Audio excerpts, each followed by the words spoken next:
going to be happening here today. So the title of today's talk was The Yoga Path to Lasting Happiness. And I'll just read a couple of things that were mentioned. Far beyond its growing reputation as an effective means to attain and maintain physical health, yoga is also becoming more widely known as a means to attain mental tranquility and deep, lasting happiness. This deep and lasting happiness is one, and here's all the points that we're going to try and that hopefully you'll be able to appreciate today. It's very easy to attain, it costs nothing, and hopefully you'll all experience a life-changing method of meditation that can be practiced in the privacy of your home or sometimes with others. And also, it'll, we hope to get across some of the ideas of meditation and wisdom which can build inner resilience and happiness. So this is some of the, that's a lot, yeah.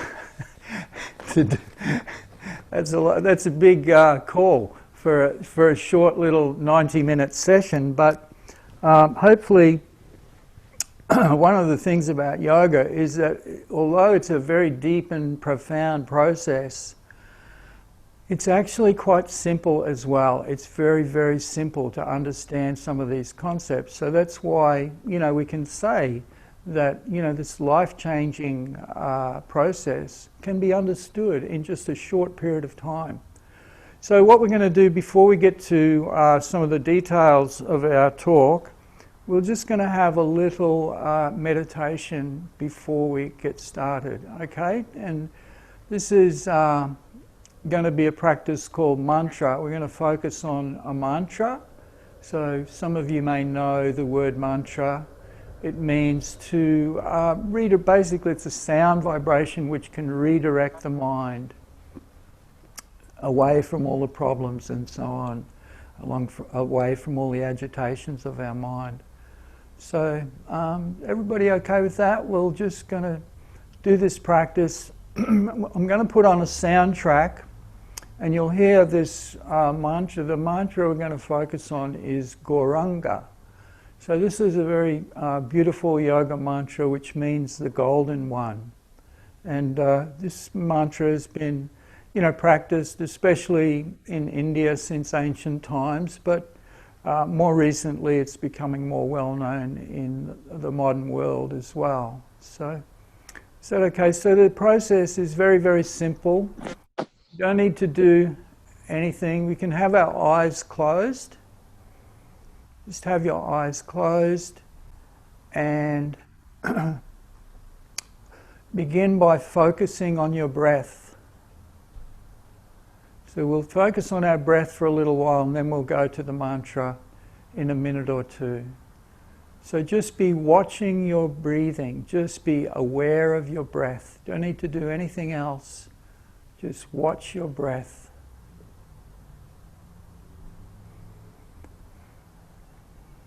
And as you're watching your breath in this way, just aware of your breathing, you should be able to experience quite quickly that it will be slowing down. Your breath will slow down and it will automatically become a little deeper. This is a very wonderful effect of just simply being aware of the breath. And this slow, deep breathing will automatically, again, it'll relax your body and it will calm your mind.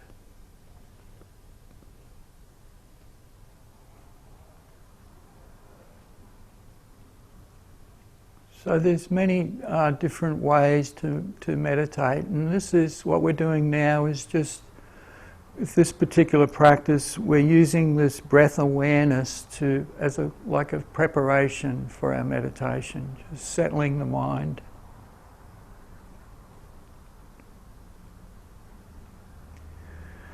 So on your inward breath, you may be able to experience the rejuvenating nature of the inward breath. And on the outward breath, just letting your outward breath drag out any tension you may be carrying. So this is a practice that you can, if in those, in any stressful moment, you can just automatically be doing this. You can just close your eyes and just simply focus on your breathing, and you'll find that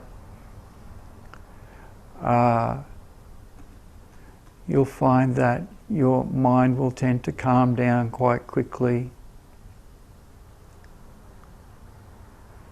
Inward breath, revitalizing, the outward breath, relaxing. Just letting the outward breath drag out any tension you may be carrying, especially in your shoulders. You may feel that tension just leave your shoulders, and your shoulders might collapse as the tension leaves. Okay, so what we'll do, we're going to move on now. I'm going to put our little soundtrack on, and you'll hear the mantra, Gauranga.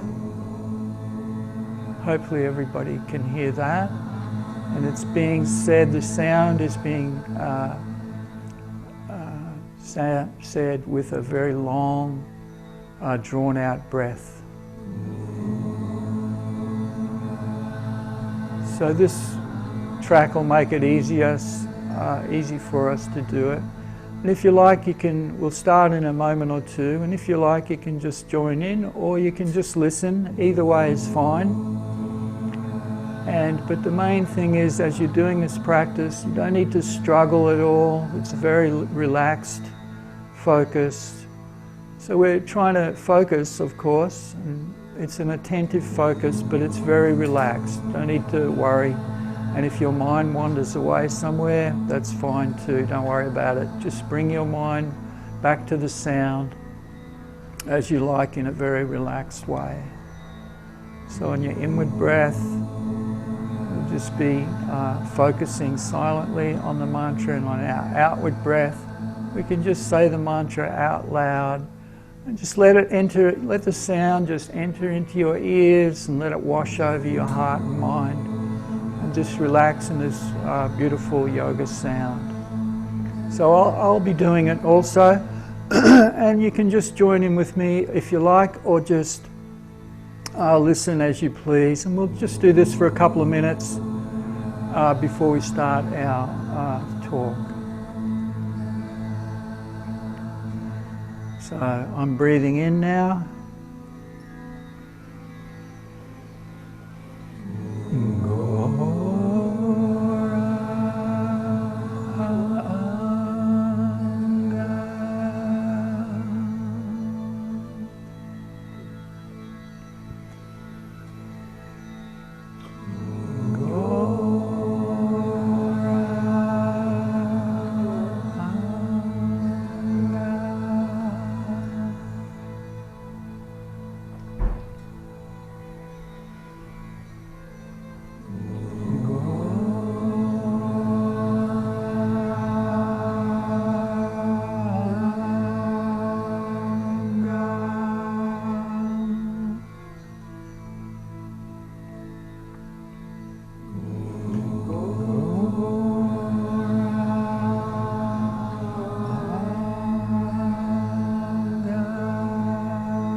just do one more.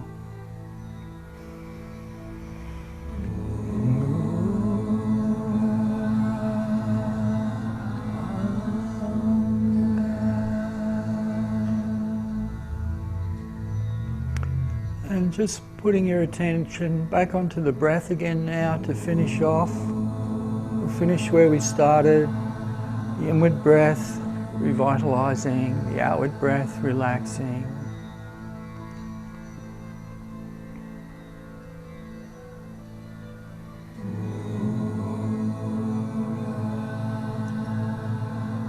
Okay, so we can just gradually, start to move your fingers if you like, and just wake up the body again and open the eyes.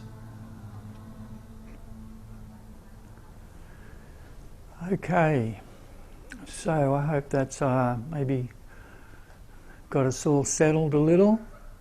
I'm noticing, I'm looking at some of you, and I'm assuming all of you are looking at me. Some of you have got your cameras on, some off. Either way, that's fine. Everybody's got their microphones off at the moment. We've muted everybody So what we're going to do is we're going to go through the talk, and we'll have time for questions at the end. But we're doing it this way because if we keep stopping for questions during the talk, we won't get through all the information we want to present. But if you have questions during the session, please type them in, and we'll get to them. So it's like 3:45 now, so we'll get to them in about an hour or so, or 45 minutes after the talk's done. Is that okay? Hopefully that's okay with everybody. Yep, cool. Let me just come back to my notes. I've got a few quotes here from the yoga text. So the first thing I wanted to mention to everybody is that the information that we're presenting here, it's not my information. It's not me. I'm just not some upstart who's doing this. Any genuine yoga teaching, if you go anywhere to look for information on yoga teaching and try to understand, especially the deeper meditative aspects of yoga, you want to be sure that you're getting genuine information, and it's not just from people who are just making things up as they go along. So in this way, traditionally, any presentation on yoga knowledge or yoga teaching, it's always been supported by the ancient yoga texts. Texts like the Yoga Sutra and the Bhagavad Gita. I'm not sure if many of you know of them, but this is the way of it. This is just to prevent people from making stuff up and kind of, I don't want to, perverting, changing yoga teachings to suit someone's own personal agenda. So, I just wanted to let everybody know that we're not going to be doing this. This is not a personal agenda I have. I'm here to try and present some genuine yoga information. So, the yoga path to lasting happiness. So the first thing to note here, lasting happiness. So there's a distinction between lasting happiness and fleeting, in the moment kind of happiness. And probably a lot of us can, appreciate the distinction already from our own personal experience. Many of us go through, we all know what fleeting happiness is, the sense flashes. Whether it be, we're talking about sensual enjoyment, right? Is that everybody with me here? We're talking about everybody loves a good meal, right? Is there anybody who doesn't like a good meal, some good food? Wow, this is great. So this is not wrong. We're not trying to say this is bad. This is very natural. We like a good meal. The other big thing, that people get into, what's another big thing everybody likes, if from time to time at least? Everybody enjoys sex life. These are natural things that are going to be done. We like to hear nice things. We like to touch. In other words, we all like sense enjoyment.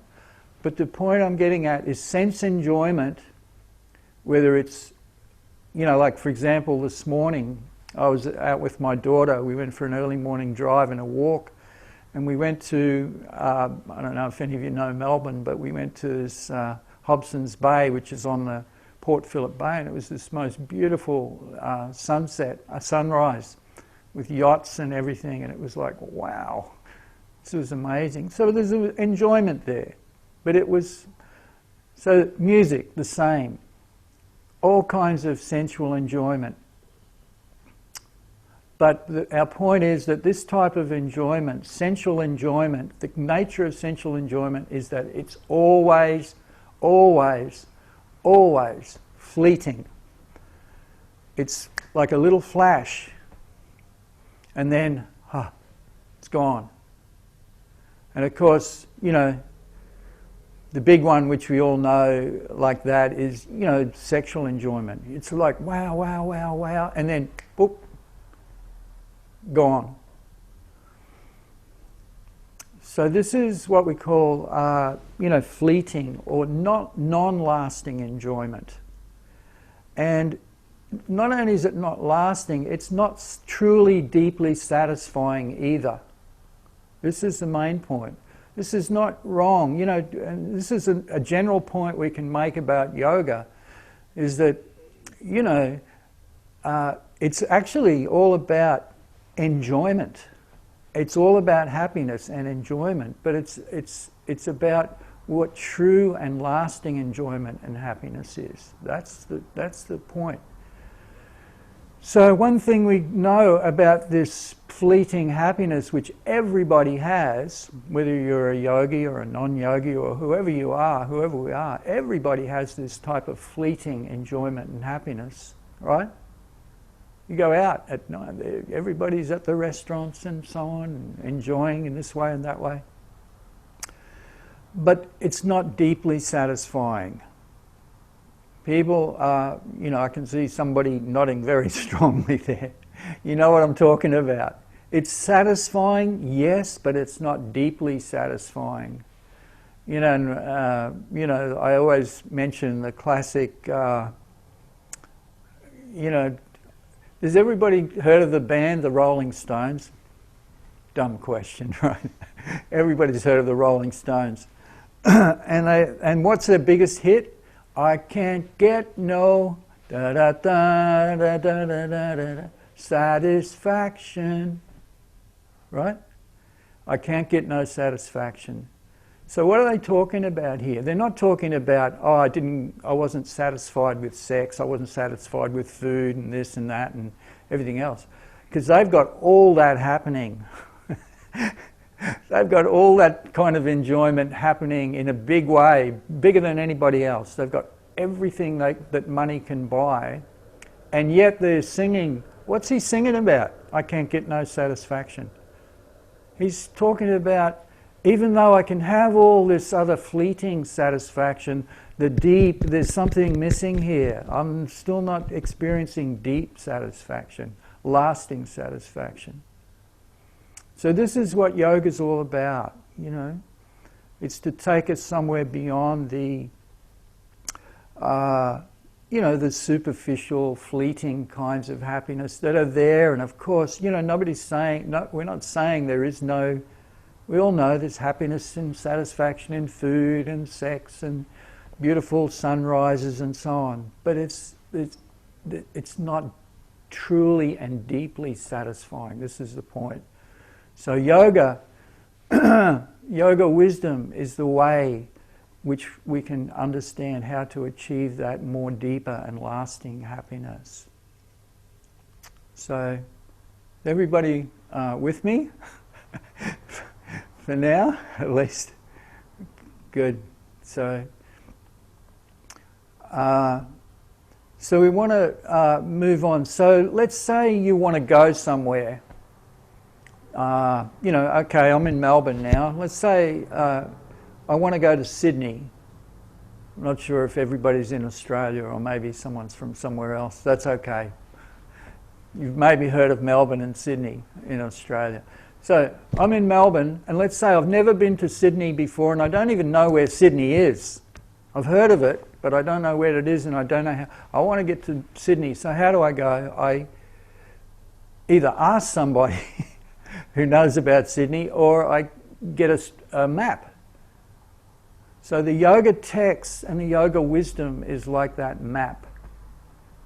You need some information. I don't know how to get there, just like many people in the world. Okay, I want to get from superficial happiness to lasting happiness.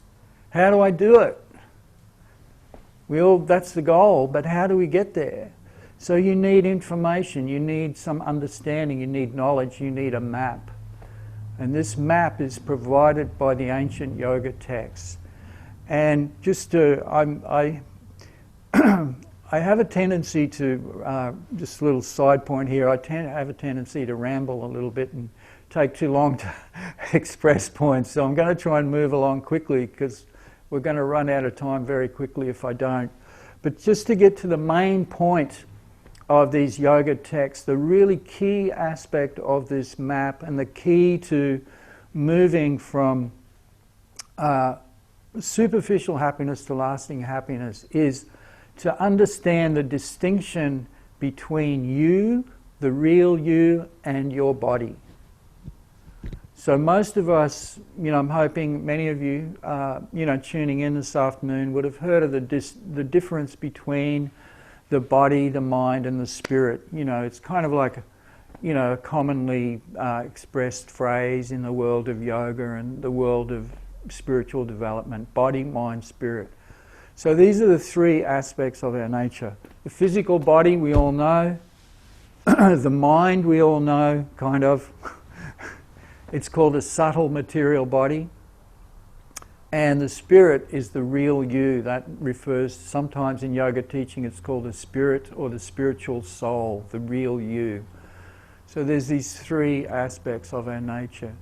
And, hopefully many of you would have come across this understanding and you accept it. There's different ways to come to this understanding. We don't really have time to get to all of them today. There is an analytical process by which you can understand the difference between you and your body. But the other way, the easiest way to accept this is to simply accept it on the basis of this is a very well-founded traditional teaching in yoga, and many other cultures of the world also have this understanding. So this is actually the key to understanding all yoga, everything about yoga. This is the foundation of it. If you don't have this foundation of understanding the distinction between you and your body, then your conception of yoga, your understanding of yoga will be materialistically based, and you'll always remain on that level of superficial happiness, sensual happiness. You won't be able to go beyond that. And so the other, so this is why. So can I have a few, anybody would like to raise a hand or nod, go, yeah, I've heard of this. There's a distinction between my body and me. Yeah, some of you. Yeah. Okay, so we'll take it for granted. It's many years ago when I first started teaching meditation and yoga, this was not so commonly known, but the teaching of yoga has spread so much in the last 30, 40 years that now it's like everybody's kind of going, yeah, we know that. Don't need to belabor that point. But just a little, because there are some people who are still, not quite tuned into that understanding. So this is the key. Once you understand the distinction between you and your body, then immediately you know something about, okay, where is this deep and lasting happiness to be found? It's going to be found somewhere beyond your physical body. Okay? So So I'm going to read a quote now, and this is a very nice quote.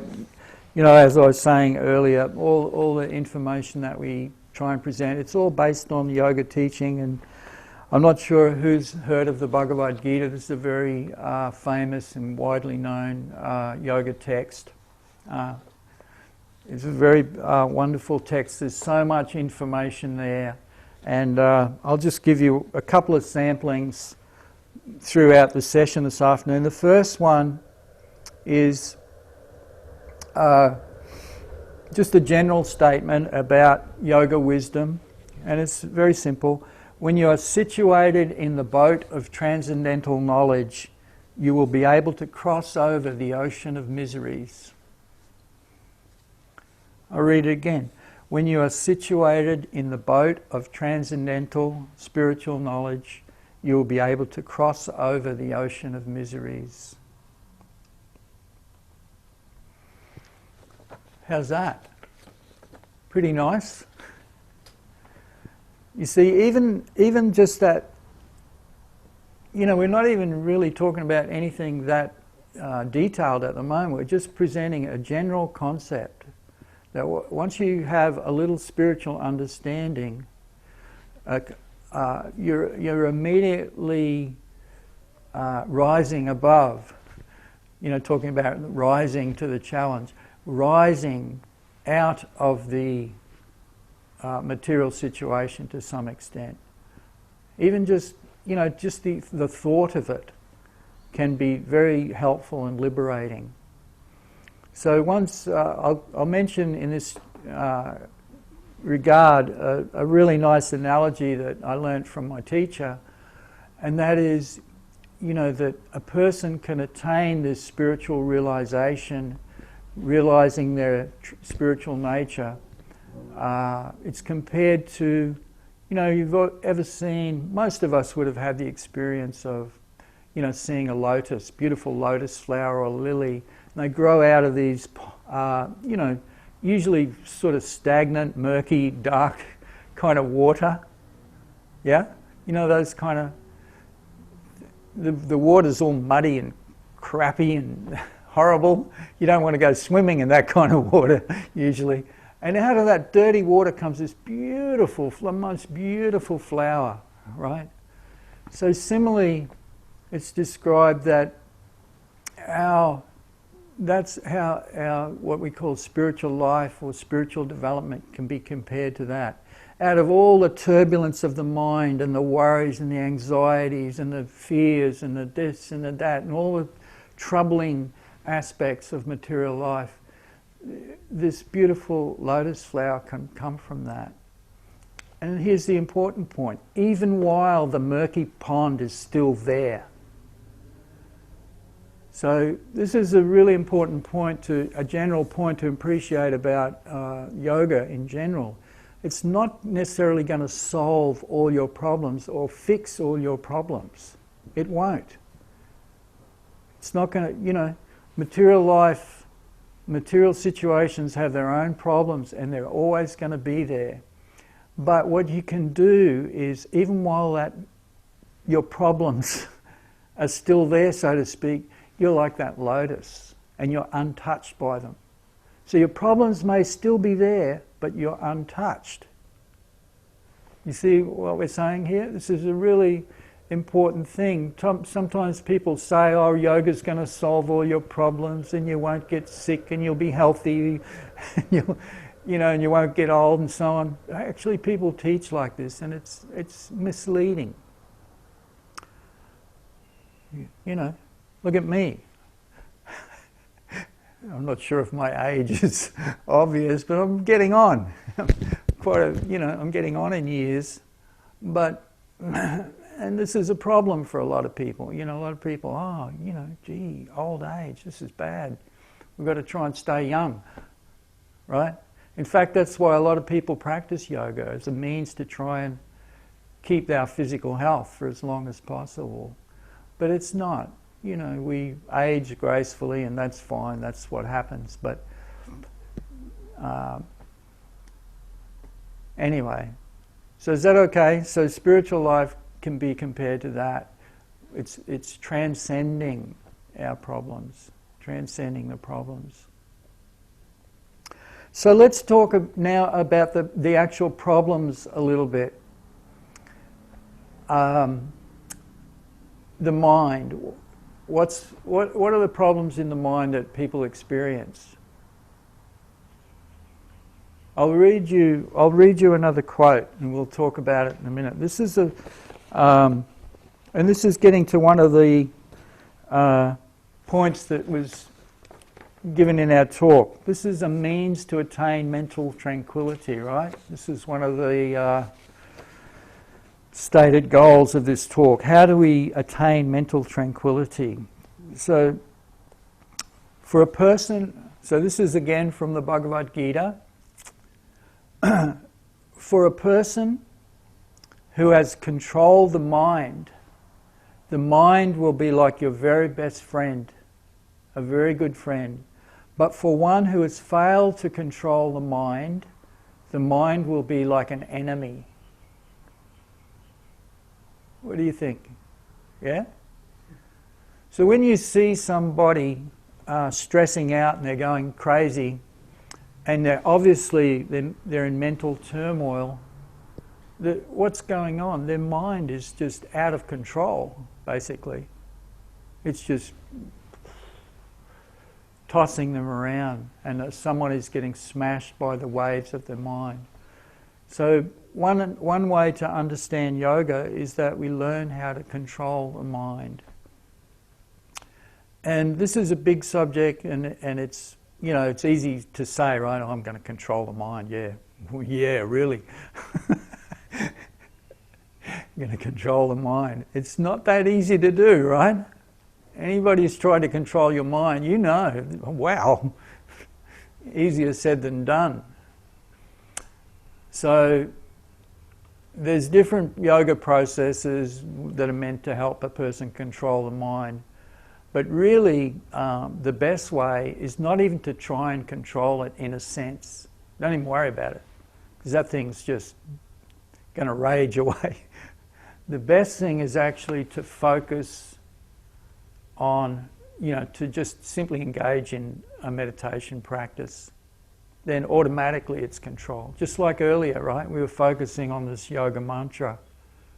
At that point, you're focusing on the mantra, you know, your mind was pretty much controlled to a certain extent automatically. Yeah? It was. Even if, you know, oh, okay, I can't focus too well, and you know, my mind, I'm trying to meditate, but my mind is going away. Yeah, you bring it back, you keep going. And especially the meditation practice that we're going to do later, kirtan, we're actually going to sing some of these mantras. It's just really easy. So we don't have to worry so much about controlling the mind. But this is what I wanted to get at, actually, talking about the mind, is that, and again, coming back to this, you know, idea of superficial happiness, and is that the mind troubles us in three different ways. The first way the mind troubles us is that you, what is it that most of us are in a hankering condition? Is that not right? You know, we're sitting here and we're maybe unhappy, and, you know, I need something. We're wanting. We're in a hankering, wanting condition. You know, whether it's I want happiness, or I want a friend, or I want this, or I want that, or I want a nicer house. We're dissatisfied, and we're sort of hankering. And this is very natural. We're hankering. But again, you know, people don't know how to direct that hankering. They don't know how to truly satisfy it. But in any case, this hankering is a you know, a disturbing kind of condition. We're always in anxiety. Oftentimes, of course, you satisfy that hankering, and then next one comes up, doesn't satisfy. Then the next thing is, you know, even after you attain that something, that's the second point. Okay, I attain it, and then what? Then I'm satisfied for a little while, and then pretty soon it's like, oh, that didn't satisfy me, so.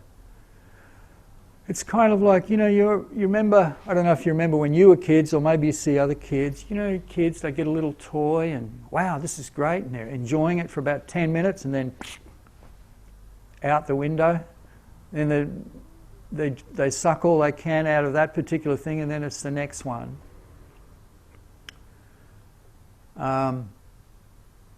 Unfortunately, our relationships are sometimes like that. It's getting a little serious and heavy here, but isn't that a fact also? Sometimes we have that, you know, we have a relationship and we, you know,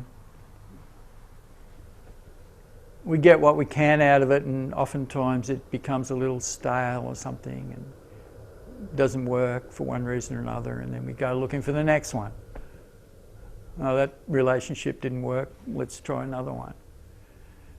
If we're lucky, we may find a lasting relationship that's truly satisfying, but generally the ones that are truly satisfying are based on something other than physical. Is that right? If you're you know, it's quite common, you know, that men especially, they can be very cruel in this way sometimes. You know, they're often, especially the rich ones, they'll, you know, always go looking for the next relationship and so on. They can be very, you know, it's a type, they'll use women basically. And same way with women, sometimes they can be like that too, but men especially, they can be like that, very a using kind of mentality. So all these problems are going on, and they're all connected with identifying as the body. You know, when we identify with the body, there's all manner of problems you're going to have to deal with. So again, we come back to this point of what's going to last. The last is when we start tuning into our spiritual nature, our spiritual identity. Then you don't worry so much about those kind of things. And if we have a partner, we don't just see the physical body, we see beyond that. We see, oh, this is actually a spiritual person, just like me. And yes, she's going to get old. And she's not going to look so pretty after so many years. Just like me, I'm not going to look so pretty, or I'm going to, you know, start putting on a few pounds and so on. But we overlook all that. You know, we start to see spiritually, and in this way, this is a way that we can have satisfying relationships. And what's it based on? Yoga, wisdom. Right? So my friend who asked me to do this talk was trying to encourage me to do, you know, try and make it a little practical, experiential. But we have to, I'm not sure how successful I'm being, because, but in any case, I'm hoping that some of you can, you know, tune into this yoga wisdom a little bit and realize the value and its practical utility. Yes, we're talking, you know, philosophical ideas, but there is a very practical application to it. It's not just pie in the sky stuff that doesn't mean anything in real life. It means a lot in real life to have this wisdom. It can be very, very transforming. Your whole outlook will change, yeah? So I'll go to let's see what the next point is. So it means to attain mental tranquility. Once you tune into your spiritual nature, you're not so much, you know, in this hankering condition all the time.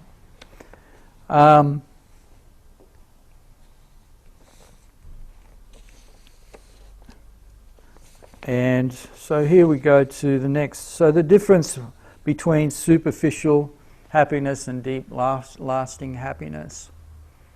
So here's a couple of more quotes I'd just like to read out, if that's okay. So this is kind of like a really sweeping one. from the highest situations in the material world down to the lowest, they're all places of misery where repeated birth and death take place. But one who attains to the spiritual abode never takes birth again. So this is kind of like, wow, this is really amazing. Even from the highest situations in the material situations. What's the highest situation?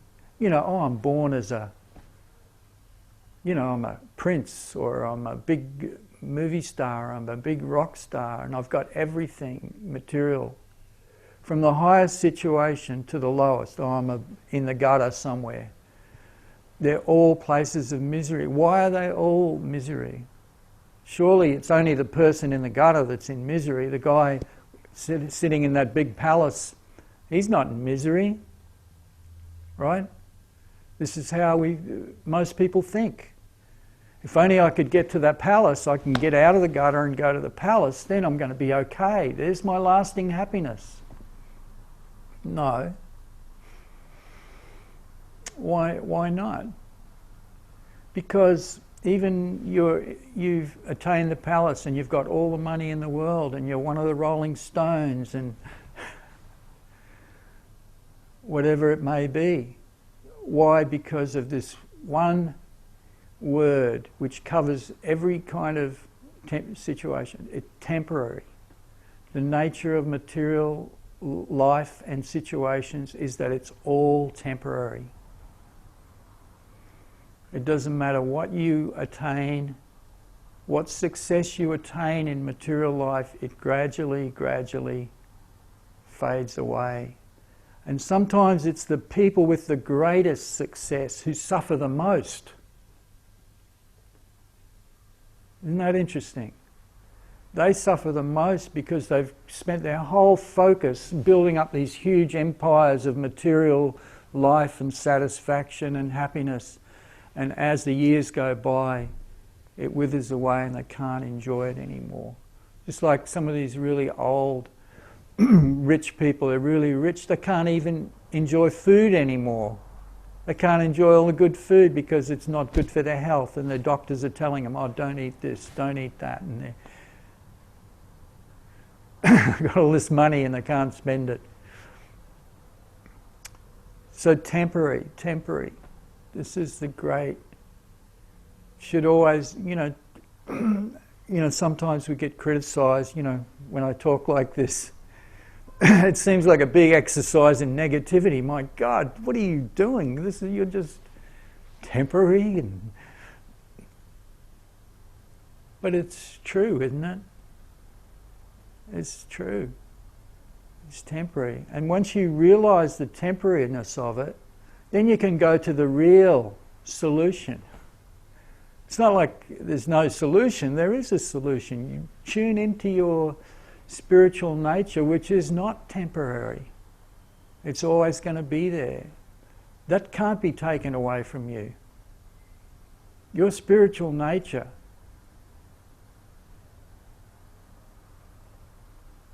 See? So I'm going to pause for a moment. I can see some of you are writing. So this how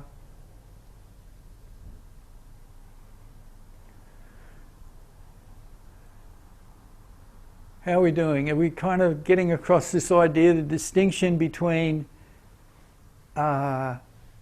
temporary, fleeting, superficial forms of happiness and satisfaction? And we haven't really spoken too much about the lasting spiritual happiness, but we'll get to that. Okay? Because we need to, have a really good understanding and meditate on this sometime. One time, my teacher, many years ago, he said, you ever notice, I've never seen it done in real life, but you see it in the movies and stuff all the time. Whenever anybody dies, they cover them with a sheet straight away. It's like, okay, cover that up. Why do they do that? I don't know why. There's some deep reason. But it's basically they're hiding it. Obviously, don't see that. This is not good. We're the opposite. We're saying, uncover it. have a look. As my teacher was saying, you should go and see some dead bodies if you get a chance. Look. Because that is the fate, the ultimate fate of each one of us. And this dream of, so we should know and use that as the impetus. Use that, oh wow, that's what's going to happen eventually, right? Okay. Use that as the impetus to go to tune into the lasting satisfaction and happiness, which is spiritual in nature, our spiritual happiness. And all the things we associate with happiness, especially relationships, isn't that the big one? That's the big, yeah, we enjoy our food and so on, but what we really want is somebody to love. And we want somebody to love us. If you get down to it, that's what we're all truly craving for. And again, if you ever wonder why so many relationships fail, not always, but many fail because they only see with material vision. You can only see the body. And like we were saying before, you lose your beauty, okay, I don't love you anymore. You're getting old, I don't. I'm going to go for someone younger. So this is going on, all this, basing our happiness on temporary considerations. But this spiritual relationships are very real, and they can be found, and this is part of the attainment of this lasting happiness. Yoga doesn't just mean me on my own up in the mountains somewhere, I'm meditating and I'm going to be satisfied. That is a form of yoga, but it's just a stepping stone to something beyond that. You can do that, but we don't even need to go to that stepping stone. We can go directly to spiritual relationships. There's many different forms of yoga which help us get to the actual goal of spiritual and lasting satisfaction. We can't get to them all in this short time, but the lasting relationships can again be found with just by the simple act of, or the simple practice of attaining wisdom, right? So hopefully, we've got across some basic ideas of yoga wisdom. The most important thing, realize the distinction between you and your body, and as soon as you have that, a whole other world of possibilities opens up to you. We don't have to worry so much. In my life, I'll give you, my life's a good example. I went from, in material terms, I went from, earlier when I was married, my wife's passed on now, but when I was married, I was quite well to do. I had a house, I had income, I had money, basically, material. And for one reason or another, but I was never, that was nice. But later, like now, I don't have money through bad choices and so on. I lost all my money, and but the point is here, in neither case did that. I'm still as happy now as I was back then when I had the money. In fact, I could almost make an argument that I'm better now because I'm not worried about it so much. You'll find it anyway. The point is that no matter what your material situation is, whether you're wealthy, whether you're poor, doesn't matter. You can have spiritual wisdom, and that wisdom will be the foundation for your actual happiness, your deep and lasting happiness. And of course, like it says in our little advertisement, it won't cost you anything. Does this cost anybody anything? Nothing. Just, this is a wonderful way of yoga wisdom. Unfortunately, you know, these days some people have tried to make a business out of meditation and yoga and use it as a big money-making operation for themselves. This is not the way of traditional yoga teaching and practice. It's a gift for anybody and everybody. And it just requires, you know, a person to acknowledge that, you know, all is not well with my life and the world, and basically all the problems stem from this identification of the body and thinking that happiness will come from satisfying my body. And this is why, of course, there's so many wars and problems and stealing and this and that and conflict. What's it all about? It's all about, I want this. I want what you've got. I want. Isn't it? If everybody just suddenly said, look, I don't care, as long as I've got enough to eat right now, I'm okay. And there's plenty of that. There's more than enough to go around for everybody. But the problem is, you know, this hankering. People think, oh, I need more, I need more, I need more. Sense enjoyment. And it doesn't deeply satisfy. So, so let's, you know, I think I've talked enough for a little while. I think everybody gets the general idea. And so if anybody's got any questions, we can, you know, how are we going to do this? We'll put them, maybe put your microphone, or just type something into the comments if anybody's got a question, or put your hand up. Some of you I can see, some not, but if anybody's got anything you want to ask or comment. We're all good? I'm not seeing anybody. Everybody okay? Kind of? One lady is saying something? No? All right. Okay.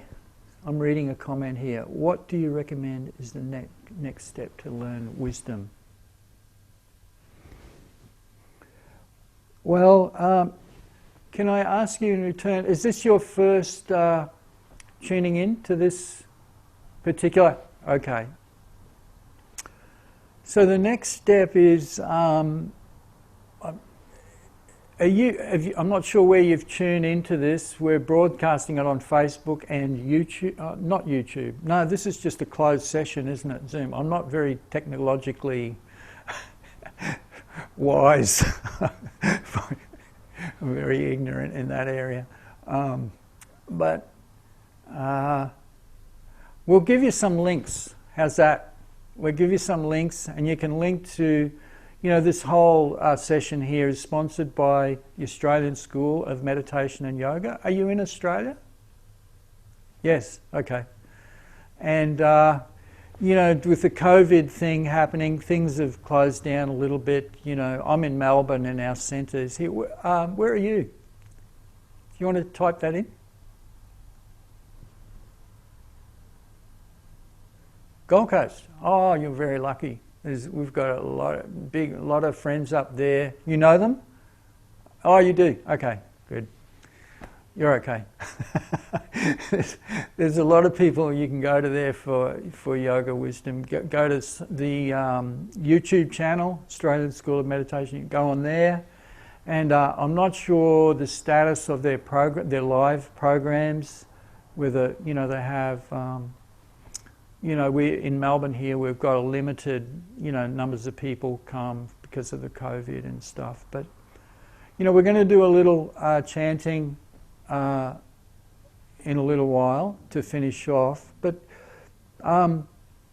here's another interesting point about the next step to learn wisdom or yoga wisdom, is that You know, I've known people who have gotten into this meditation practice, yoga meditation, without knowing anything. You know, like all this, what we've been talking this afternoon, it's, you know, it's a pretty solid grounding of yoga wisdom. But I've known people who've begun meditation without any of that, without any of this information you're hearing now. And the meditation process is so easy to get into that they can do that.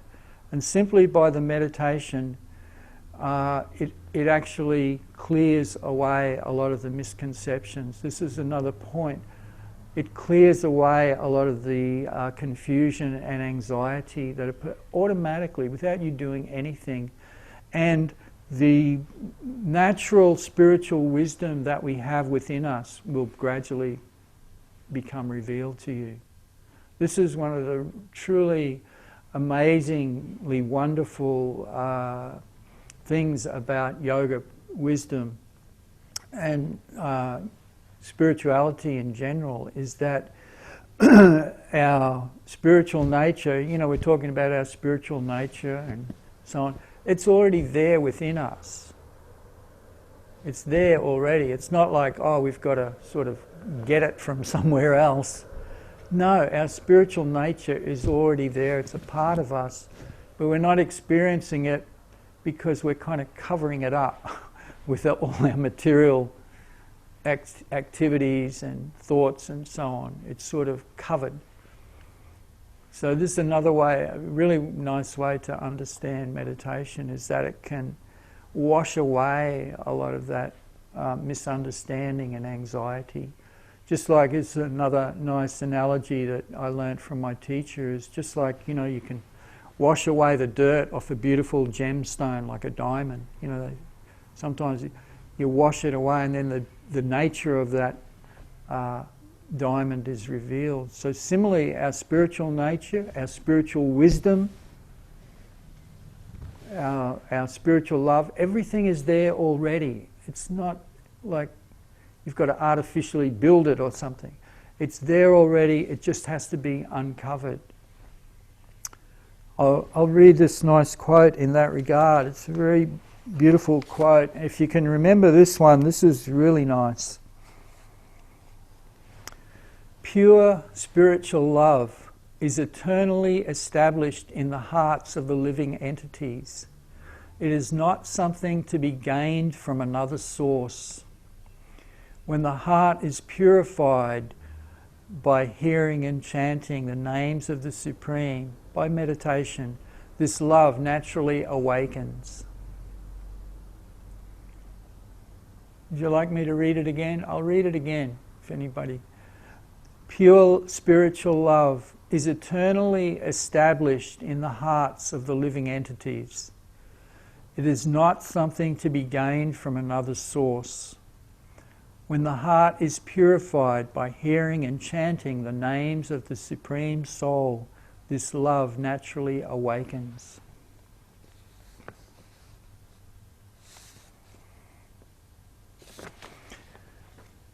So this is, you know, talking about some of the goals of this session and how to move on and learn more, and what can be done to learn more wisdom. Well, of course, you know, we can consult the yoga texts, and on this, if you go to the Australian School of Meditation YouTube channel or different Facebook sites, you know, there's a lot of people like myself giving talks on yoga wisdom and so on. So tune into, you know, as many of those as you can or as you like, and you'll pick up a lot of them. You know, we're all basically saying the same thing in different ways, that, you know, making primarily focusing on this foundation, understanding the distinction between your real spiritual nature and your temporary material nature, and you know, and the meditation process, you'll hear a lot of it, kirtan, group chanting meditation, which we'll do in a few minutes to finish off. And it's a very, very simple, easy process. That's the other point we made, right? It's easy. So what do you think? Is this, you know, like I said earlier, this is both very simple and it's very deep and profound, as one of my friends always says. It's true, isn't it? It's so simple, and yet it's, wow, this knowledge, it's very deep, it's very liberating. You can immediately, and again, it's not going to solve all your problems, right? Your material life is going to be what it is. Each one of us is on a path of material, you know, each one, I'm looking at, you know, a few of you here on screen, you're all different individuals, you all got your own situations, and, you know, we've got our jobs and our families and whatever it may be. Each one of us is a distinct individual on our path. Some of us are rich, some of us are poor, some of us are female, some male, some whatever it may be, whatever they call it these days. I'm a bit confused. But anyway, whatever it may be, it doesn't matter. The point is, our life has got a certain trajectory, and you know, we add meditation, add this spiritual wisdom, or have it be uncovered through meditation, and you know, your life will just change in the most wonderful way. Even in the midst of the, you know, I'm having a bad day and my life's in turmoil and this thing happened and that thing happened. You know, one of my friends probably suffered one of the most traumatic things that anyone can suffer from, or at least one of, is that, you know, he had to go through the traumas of a home invasion. You know, so this person was a meditator just like myself, and he was very, you know, advanced in yoga wisdom. He knew so many things, but that still happened to him, and his family was traumatized and so on. But he understood it, you know, and he was like that. Even while it was going on, he was like that lotus, you know, above the situation. So now we get to the real practical, the practical, if you want to call it practical, but even working with the mind is a practical aspect of yoga in that sense. We don't think of it in that way so much because it's not physical, but it's still a very practical activity. You know, trying to understand yoga wisdom is called jnana yoga. It's a form of yoga, cultivating yoga wisdom. But, you know, more commonly we think of practical as, you know, physical activity. So we'll go to that now, okay? So we'll do, can I ask, again, not everybody's on camera, but can I ask those of you who are, if you can raise your hand if you have done this before, kirtan? Yes, okay, good. All right. Okay, so we'll go to this practice now, okay? Oh, okay, I've got a question we'll go to. Gee, this is fun, eh? I really like the interactive thing. I don't like looking at a camera. I like seeing the people on the other side of it. Okay, so could you share the name of the yoga book that you were talking about? Yes, it's called the Bhagavad Gita. Bhagavad-Gita,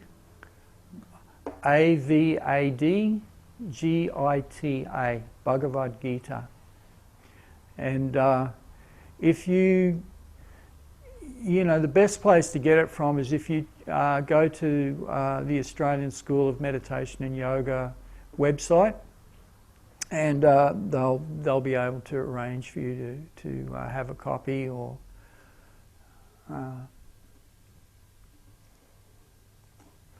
okay, I'm seeing if there's any more questions next. Okay, is that okay? So yeah, you can go there, and again, tune into some of the talks, and there's another one here, page references. I haven't got the page references, but I'll give you the verse numbers. Okay? Good enough? So this is, I'll give you, so look up these, verse number 436, 216, and 8:15 and 16. In the Bhagavad Gita there's 18 chapters and there's about 40 verses to each chapter, some more, some less, but round about like that. And you can read it. But generally, I would advise though that the best thing is to, sometimes the Bhagavad Gita can be a little difficult. It's good to have, somebody who's experienced to learn the Bhagavad Gita with. So again, I would say go to the Australian School of Meditation website and you'll find actually some really nice talks on the Bhagavad Gita and some links there. Go to those links and it's much easier than just doing it on your own.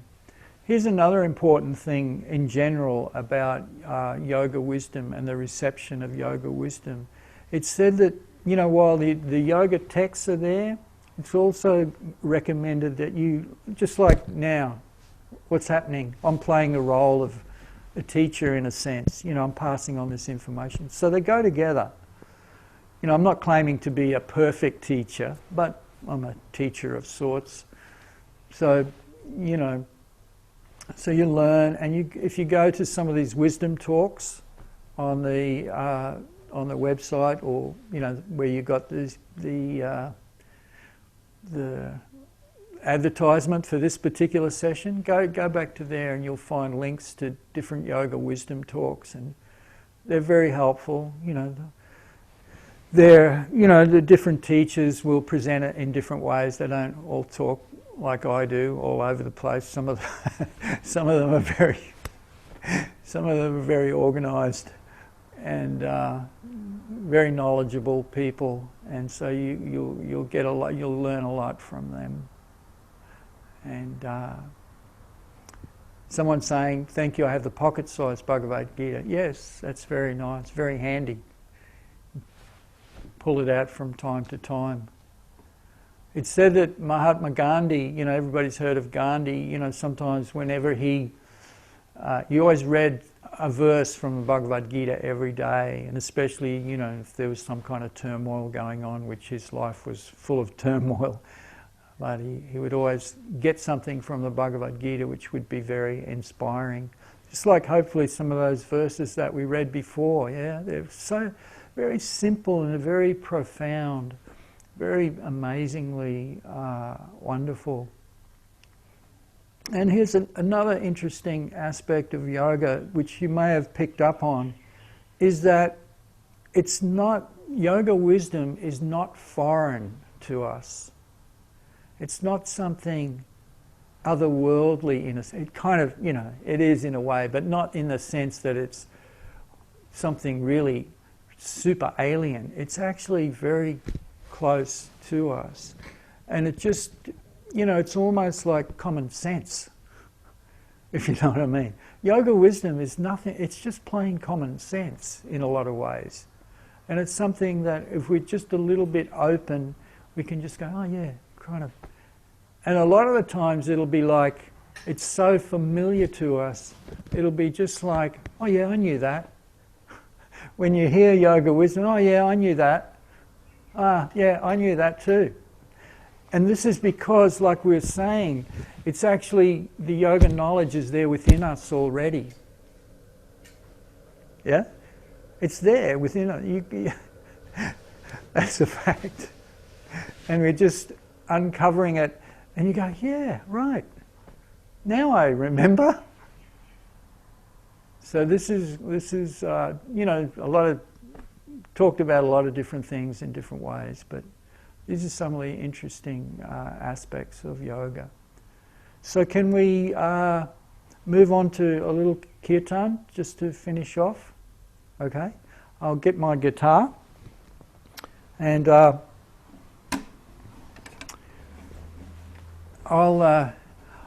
the way we do kirtan, some of you don't kirtan, normally one person sings the mantra and everybody responds, and it's back and forth like that. But today, we'll turn on all your microphones if if anybody wants, it'd be nice if you actually turned off your unmute your mics, and that way we can all hear each other, pardon me, in this practice.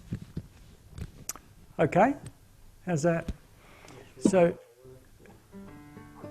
see how we go. My friend here controlling everything is saying he's not sure how it'll work, but we'll see. Did you just wave? Okay, so I'll just start. And the mantra we're going to do is Gopala, Govinda, Rama, Madana Mohana.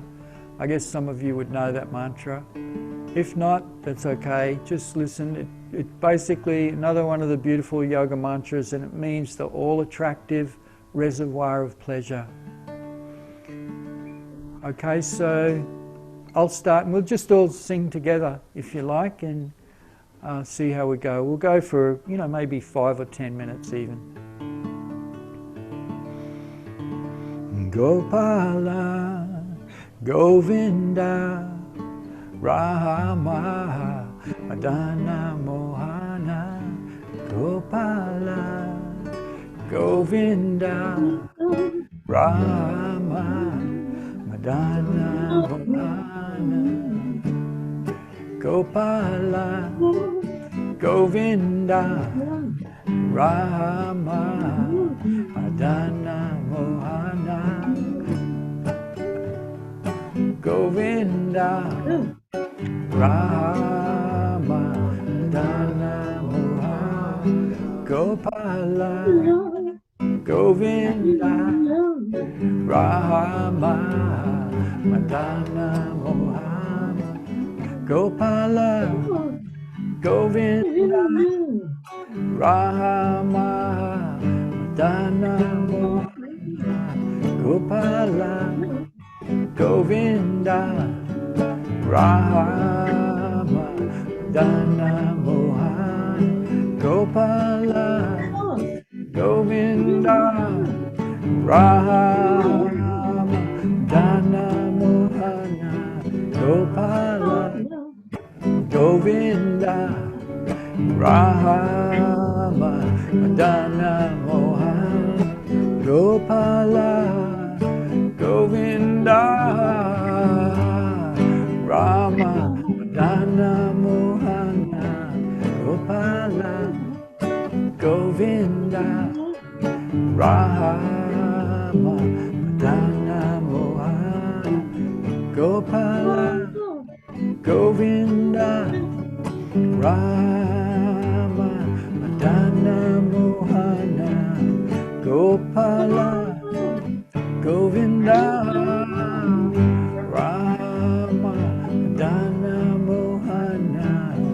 Gopala, Govinda, Rama, Madana Mohana, Gopala, Govinda, Rama, Madana Mohana, Gopala, Govinda,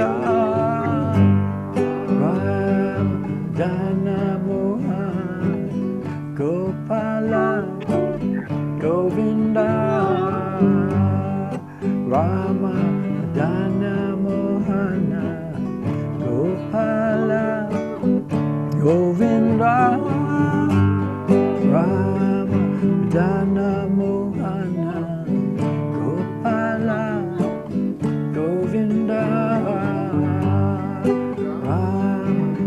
Madana Mohana, Gopala, Govinda, Rama, Madana Mohana, Gopala, Govinda, Rama, Madana Mohana, Gopala, Govinda, Rama, Madana Mohana, Gopala, Govinda,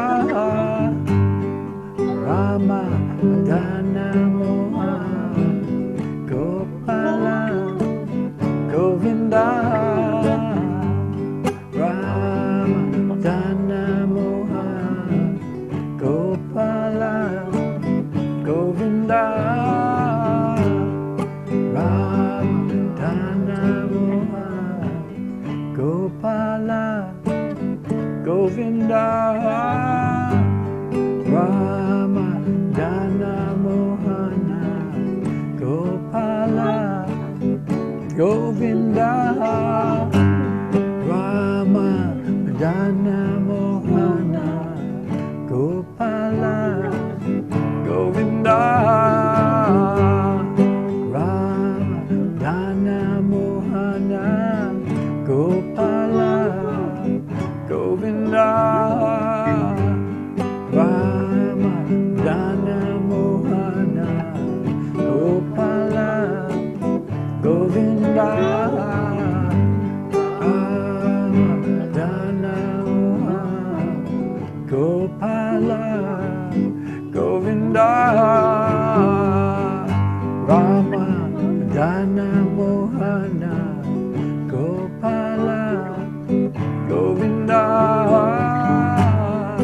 Rama, Dana, Mohana, Gopala, Govinda, Rama, Dana, Mohana, Gopala, Govinda, Rama, Dana, Mohana, Gopala, Govinda, Rama, Dana, Mohana, Gopala, Govinda, Rama, Dana, Mohana, Gopala, Govinda, Rama, Dana, Mohana, Gopala, Govinda, Rama, Dana, Mohana, Gopala, Govinda, Rama, Dana, Mohana.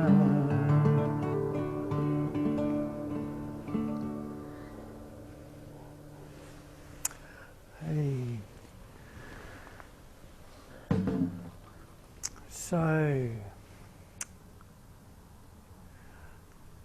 we're almost there. It's been really nice spending time with you guys this afternoon. I hope you all, namaste, I hope you all got something out of it. Has anybody got anything you want to ask or anything before we finish off?